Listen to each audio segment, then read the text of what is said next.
Hello, thanks for being a new video. This time we have review of the HUAWEI MatePad Pro 12.2 PaperMatte Edition 2025. Let's get started. The name of the product is somewhat lengthy, and actually it will strongly remind you of a video I uploaded nearly 5 months ago. For some reason, Huawei has opted to swiftly renew this, which is among its top-tier tablets. Moreover, there is still a version exceeding 13 inches, which is its largest tablet, and honestly, it's a tablet of exceptionally high quality. Absolutely flagship.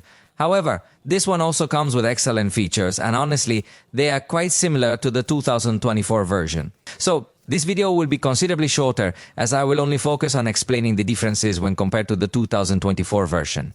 In last year's version video, I believe I covered everything in detail. Then we are going to find out its price, which in Mexico has been set at 25,999 pesos.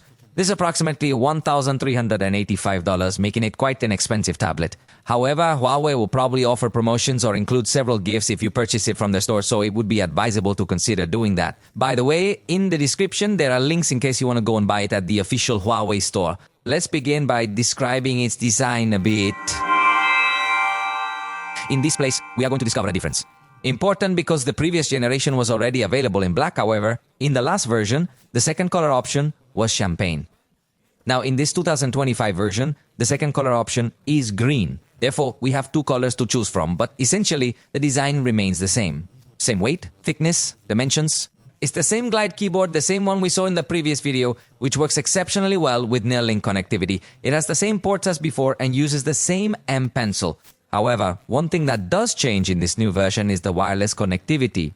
Now, we will find Wi-Fi 7 while the previous generation had Wi-Fi 6. So, at least in theory, this should provide us with a higher download speed, which is quite useful if you are downloading, for example, a heavy game, some movies, or other similar large files. The screen remains identical to the previous generation, maintaining its excellent quality. Here, you could download it with increased speed. However, I must emphasize, there are not many significant differences compared to the last generation. Therefore, if you come across a last generation at a more affordable price, I believe it would be an even more advisable choice. The screen is identical to the last generation, excellent quality. It is the OLED tandem with the PaperMatte finish that avoids reflections, 12.2 inches in its diagonal, resolution of 2800 x 1840 pixels. 3:2 ratio, it's a really very good screen. The most striking thing obviously will be the PaperMatte finish, because also in combination with the M Pencil, it gives you a really nice feeling. The writing quality is excellent, with a gentle, smooth friction between the stylus and screen, offering a feeling akin to using a pencil on paper. The screen, as expected, is designed to provide us with an exceptional viewing experience. In this particular instance, the screen is equipped with HDR support. HDR, or High Dynamic Range, is a protocol that is more commonly utilized in China, especially for enhancing the dynamic range of the content we view. This technology allows certain areas of the screen to emit increased brightness, enhancing the overall visual experience. And therefore, any content captured using Huawei devices will be displayed with the same high-quality standard, ensuring that the brilliance and detail are preserved. However, it does not support HDR or Dolby Vision. They have chosen to rely on their own protocols, which means you probably cannot utilize it in other applications. For instance, on YouTube, you won't be able to view HDR content. This scenario will be similar with other applications as well. Consequently, they fail to leverage the full potential of the screen, as these applications do not employ HDR Vivid. Instead, they prefer to use HDR 10 Plus or Dolby Vision. Let's consider that the screen is really excellent. However, it doesn't fully utilize 100% of its capabilities across all applications. When it comes to sound, the experience is expected to be quite impressive, featuring 4 speakers that are compatible with LDAC and LAC for Huawei headphones. Overall, we can confidently say that the experience is going to be very satisfying. However, there is still the unresolved issue of software, as we do not have an equalizer. Hopefully, Huawei will address this in future updates. But even after several generations, we are left with the same impression that it needs a bit more development within the software. For the front camera, we will find a difference, and it is curious because the last generation allowed signal in 4K, something that was very good, we might even say somewhat unnecessary. But in a device this expensive, it is clear that we demand the best. Now, curiously, the camera is full HD, nothing more. Clearly, it's a camera you're going to use for video calls, so I doubt very much that you're really going to use it for video calls. You'll benefit from 4K, but for the price, we wanted it to keep 4K. They've cut this camera for some reason. Let's test it. Esta es la prueba de la cámara. De hecho, es una cámara que no solamente baja en su resolución, sino que también es una cámara muy cercana. Así que hay que estirar bastante los brazos o colocar la tablet en una posición un poco lejana para que salgas mejor encuadrado. Generalmente esta es la posición en donde solemos utilizar la computadora y me parece que está el ángulo muy cercano. Pero bueno, eso dependerá también del gusto de cada persona. On the back, we'll also see changes in the main camera. Interestingly, this change is positive as it upgrades from a 13 to a 50 megapixel sensor, keeping the f1.8 aperture and autofocus. I find it curious because I would have preferred to keep the high quality of the front camera and the standard resolution of the rear camera, since it's mainly for document scanning or basic use. But well, here they have decided to put a much better rear camera, sacrificing the front camera. So there are important changes here. It still retains the ability to record video in 4K at 30 frames per second with this rear camera, or Full HD at 60 frames per second. And the complementary camera remains the same, 8 megapixel ultra wide with f2.2 aperture and fixed focus. I don't think there's much to complain about in that regard. You know, I prefer a simpler setup with just front and rear cameras, ideally wide angle, but honestly, the experience will be quite similar. In the software, we have HarmonyOS version 4.3.0, which is the latest. The previous was 4.2.0, but honestly, the differences are subtle. It remains an OS that raises some questions, especially about update frequency. However, it is well optimized for Huawei's hardware, so you can enjoy it thoroughly. It includes the always-on display, utilizing HDR capabilities. So it shines in a very super intense manner when you are looking at this kind of cover art. The always-on display feature keeps the knuckle gestures, for instance, to take a screenshot, to start a screen recording, or to make a snip. These are gestures that, in my opinion, provide you with significantly greater usability. Additionally, it maintains the capability to open floating apps, allowing up to 2 simultaneously. Furthermore, if you combine this with the split screen feature, you could potentially have up to 4 apps open at the same time. And naturally, it retains all the excellent ecosystem features that Huawei already offers. With the Super Hub, you can easily sync across your devices, and with Huawei Share, you can quickly share files. Additionally, you can use this tablet as an external monitor for your Windows laptop, which provides you with exceptional capabilities. In that regard, the experience remains outstanding. Moreover, when used together with the AM Pencil, you'll be able to accomplish some truly wonderful things. Actually, this might be the most appealing feature of this tablet, because the blend of the M Pencil along with the exceptional quality of the panel itself, coupled with the preloaded Huawei apps, could potentially make the experience quite enjoyable. For instance, the Huawei Notes app is truly excellent. You have the option to select the covers, make all of your annotations, import PDFs, and move your notes around. In short, this app is truly very convenient for you to take your notes effectively. Students can definitely enjoy using this app because it does not require any subscription or additional cost, which is often the case with similar apps. It's a great tool for students. Use in other apps. The Go app will be the same. Paint that illustrators will truly enjoy using. If you genuinely love creating drawings, the truth is that it will be very enjoyable for you, because truly apps with this level of professionalism often cost more. Or perhaps a subscription or something similar, yet Huawei has innovated by developing it completely free for its users. It features a professional-grade brush engine. It provides you with incredibly realistic textures. At times, you can even observe how the ink gradually soaks into the canvas, which offers a truly delightful feeling. Additionally, you have the capability to record your drawings, having different layers, different brushes. The truth is that I could consider this specific aspect as the most appealing part of this tablet. Besides being extremely thin, having an excellent screen, and more, the ability to draw on the tablet stands out as the most positive and attractive feature.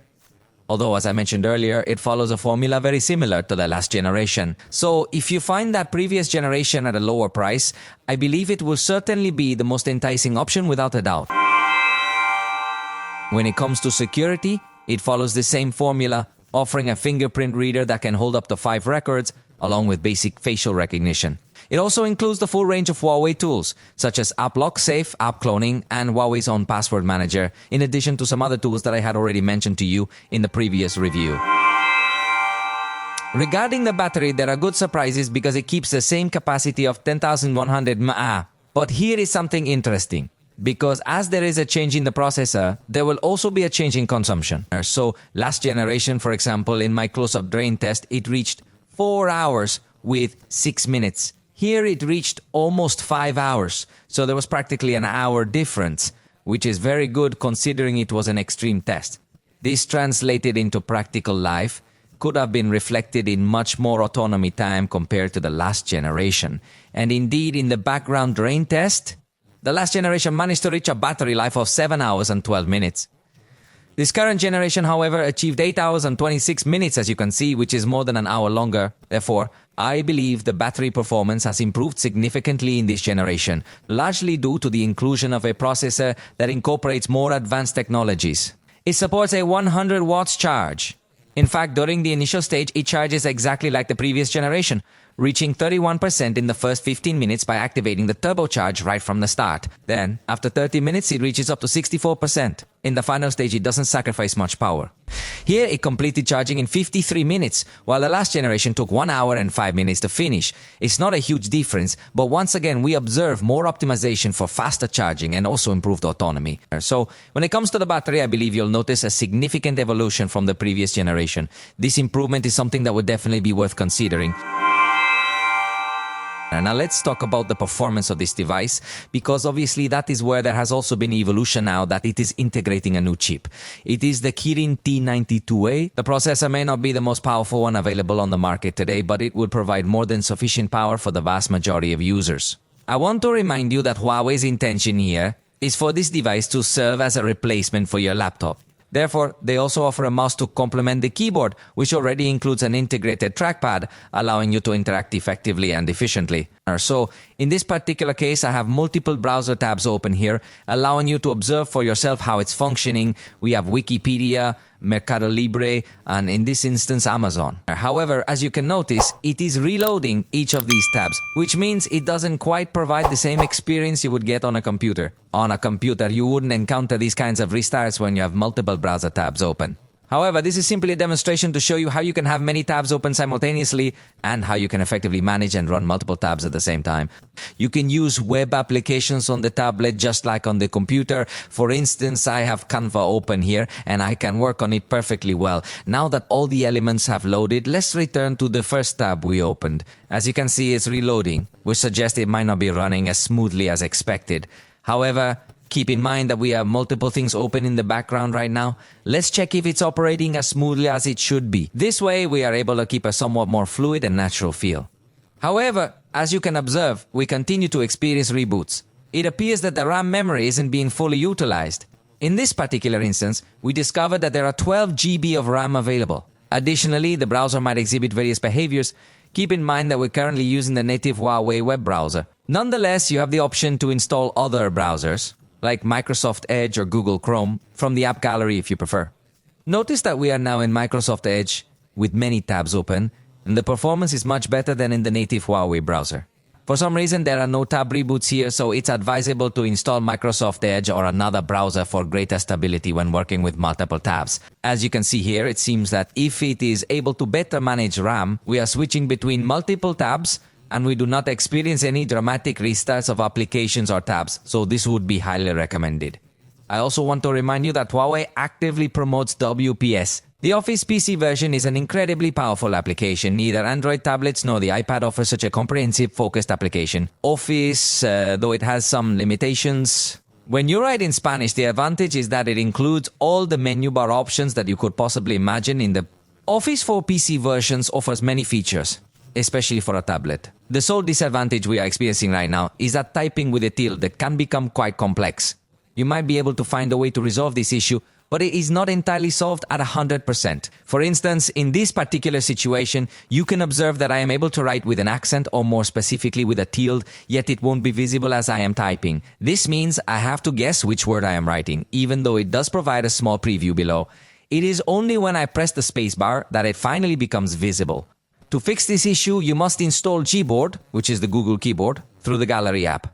First, search for Gboard, install it, and then configure and activate it properly. Afterward, you need to check in the system settings. Go to the System and Update section, then to Language and Text Input, and make sure that Gboard is selected as your default keyboard.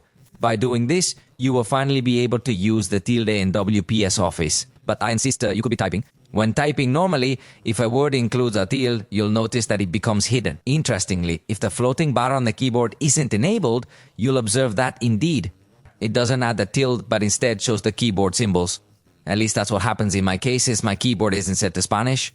However, you just need to click on the screen to make this floating bar appear. In that case, write with tilde, even if you can see it above, but only at the very bottom. However, this would indeed be the solution, as I noticed in the review of the previous version that many people were discussing this issue that might arise in WPS Office. I must emphasize that it is a fantastic application, very comprehensive, yet I hope they will update it soon to be available in Spanish.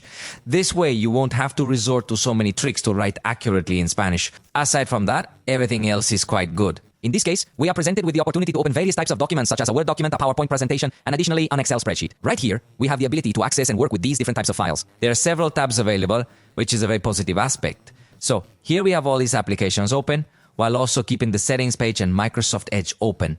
Along with all these tabs, as you're observing, it doesn't appear to be encountering any problems at all. It behaves in a really snappy manner and performs very well. However, let's go ahead and open a few more applications so you can observe for yourself how it continues to perform under these conditions. I open Clip by Pitel, Huawei's own editor. We have a project ready for a performance test, but I want to open other apps like Filmora Go HD. It's a comprehensive editor, and I prefer how it utilizes the tablet screen space, with controls here and the timeline visible there. This editor is in the app gallery. Let's return and open CapCut, also in the app gallery. We already have a project here showing 3 video editors open, while we still have Microsoft Edge open, and note that it continues to perform smoothly. So, I believe that the power and performance are quite good for these types of tasks: document applications, writing notes, browsing web pages, and social networking. All of those activities it's going to handle quite well. It doesn't appear to cause you any complications at all. Remember, it has 512 GB of storage, which is quite good. Huawei also offers cloud storage with subscription plans if you want, but the internal storage is already ample, so you don't really need to pay for cloud storage unless you need it. Here at Huawei, if you have the option, you can see that it offers plans of 50 gigabytes, 200 gigabytes, and even up to 2 terabytes. This allows you to back up absolutely everything you need there. The performance is clear. The performance of this tablet is expected to be exceptionally good. As you can observe, it allows you to work efficiently with it. It works extremely smoothly across different applications, ensuring that this tablet will truly stand out with its exceptional performance experience. In terms of productivity, we are not yet addressing graphical issues where you might discover its weakest aspects. However, when it comes to productivity applications, you will notice that it doesn't present any drawbacks whatsoever. Everything functions quite smoothly and efficiently. Let's return now to the video editors that we had open previously, and as you can observe, they are still functioning smoothly. There are no freezes, no restarts. In fact, it resumes the applications in an incredibly fast and fluid manner, making it absolutely perfect. Now, let's proceed to close all the applications except for Clip de Petal. This is the editor that comes integrated with the Huawei operating system. Let's take a moment to check how long it takes. Let me remind you that to open a floating application, all you need to do is perform this gesture, and right here, you will see the full list of applications. Now, we're going to position a stopwatch here to approximately gauge the time it will take. After that, we'll set it to operate in K for the level, the price level at which it is distributed. And that is all. It has started. Now let's wait for just a few moments. I remind you that there are several clips recorded with this tablet in 4K, which together have a total duration of 1 minute. And there you have it. It took 39 seconds, indicating to us that it will not be its strongest point. Of course, you can edit. However, the export processes will be significantly slower than we would ideally prefer, given the price range.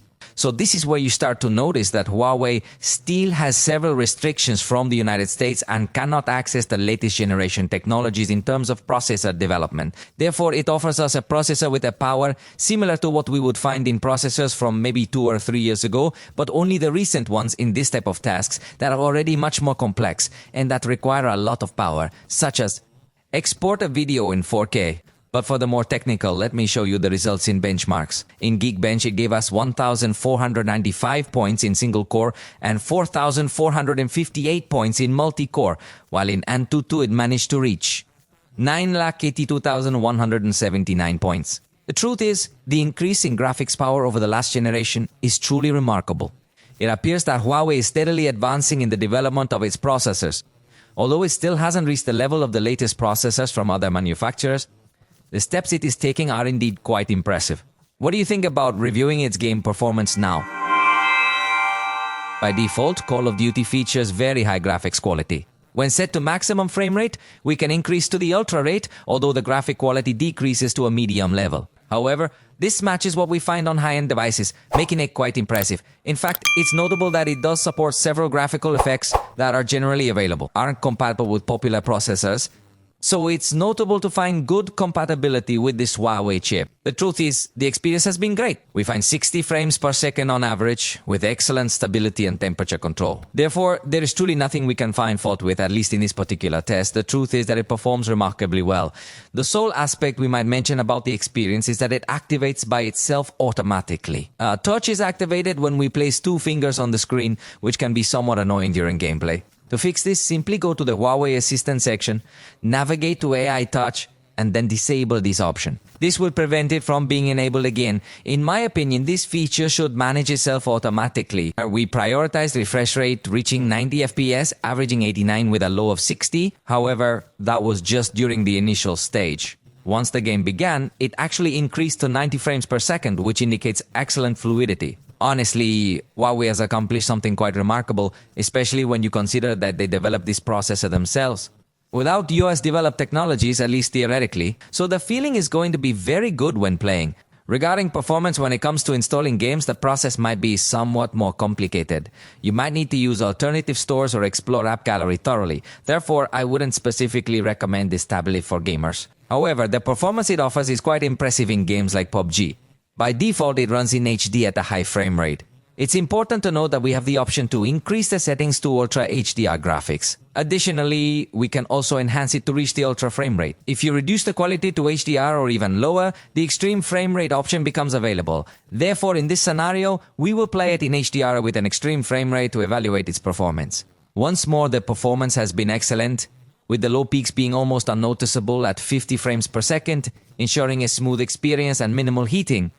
It's important to remember this applies to both this and the previous generation. Feature multiple cooling layers, 2 graphene layers and 6-layer heat dissipation technology, efficiently cooling the processor, which must be pushed to the max for performance. The game is remarkably good for its own limitations, but the truth is that the experience has been positive.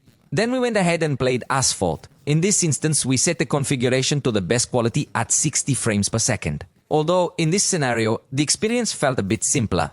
You could notice that the game's performance sometimes dropped, especially while recording the screen.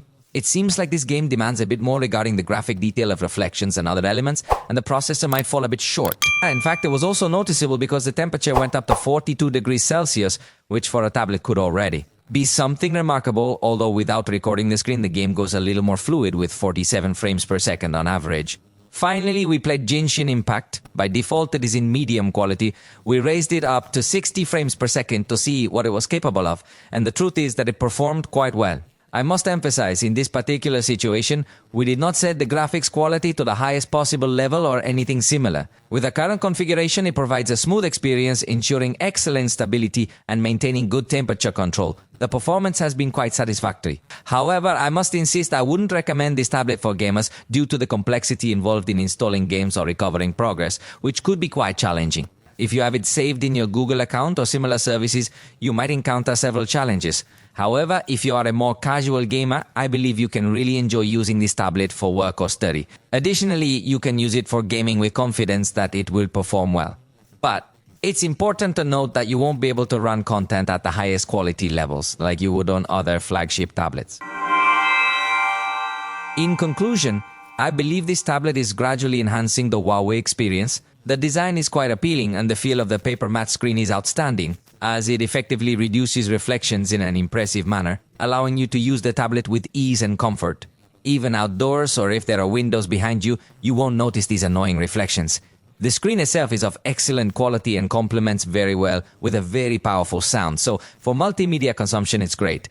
But where it is going to come to stand out the most will be in the experience with the M Pencil. For taking notes or making drawings, it is the best you can get to find, especially considering that both the Notes app and the Drawing app come pre-installed by Huawei. There's no need to pay for any subscriptions. They offer highly professional tools. The performance will be excellent for the majority of users, unless you are an avid gamer who needs to install the latest advanced games with the most powerful graphics available today, which might not run at full capacity. You'll find that the rest of the tasks can be performed without too much difficulty or trouble. And yes, you might be curious about what happens with Google Apps. as you already know, most of them can be installed through the app gallery. In fact, you could also use the web browser, just like on any computer where you access Google Chrome or Microsoft Edge. Well, here you can do exactly the same thing and use this type of Google services via the web browser. So honestly, when it comes to Google Apps, I don't really notice a significant drawback. However, potential drawbacks could arise with paid apps that you've bought through your Google Play account. This is because certain apps implement more advanced checks, which may stop them from functioning properly.